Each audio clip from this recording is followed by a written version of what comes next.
Hello, and happy Thursday to you. Yep, the weekend is almost here. Your project is almost done for the week. No? Okay, get busy. Who am I? I am Kitti Andrews with declutterthebrain.com, helping my fellow neurodivergents to get grounded, it is Thursday, get grounded, simplify their lives so they can focus on the how many, Susan, one thing that will skyrocket their daily productivity. And how do we do this? Well, it's in our group coaching, our one-on-one coaching in a supportive group container. And you are invited to join us once at no cost. Just hold that one thought and we'll give you your next one step to take so you can do that in about 4 minutes from now. This week's topic is procrastination, and one of the granddaddy books of all time on this, written by Brian Tracy, who may or may not be ADHD. And we're looking at, I've read it several times, looking at if all of it is really good advice for ADHDers, or if some of it is not gonna work. Okay.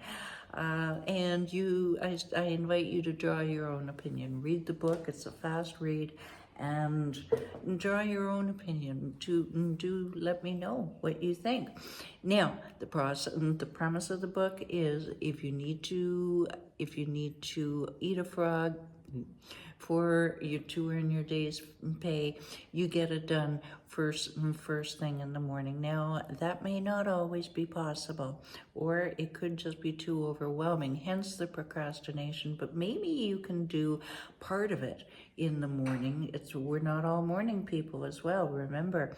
So maybe you could do part of it in the morning to get the ball rolling, and part of it in the evening. What he is absolutely right about is making sure that you make a decision as to what it is that you want to do, and write it down, make some sort of rough deadline of when you want it accomplished by, and the list of what you will need to achieve this.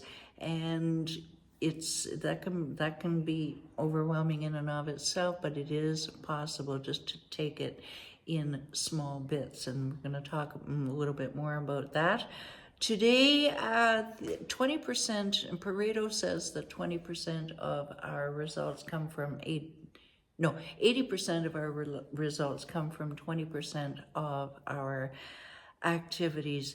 And that's great, and that can be confusing. Well, what's the first thing that I need to do? Only you can decide that. But just look at the results. What's one thing has brought you the most results? For me, it's doing these videos, plain and simple. So I keep doing them after 5 years, and thank you for liking and subscribing, by the way. So remember, there will never be enough time to do everything you have to do. So stop beating yourself up about it. I am a champion in that, but I'm also an overachiever, and I put way too much on my plate. So just back off a little bit. Okay, now, planning every day in advance. That is not always possible, and he goes into this in detail on page 13. You may not be able to plan fully every day in advance, but if you even have just a rough plan of structure, is my backbone, is to have structure to your day of some sort.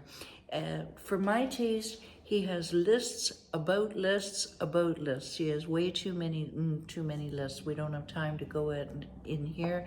And we can get overwhelmed by lists. So pick one. One thing I really like about what he says is just handle each task once, if at all possible, or do it in small chunks if that's what you have to do. Today, what's stopping you? He says on page 61 to identify your key constraints. What is stopping you from doing the task at hand? Are you maybe afraid of failure? Are you afraid people will laugh at you? I have experienced these. many times.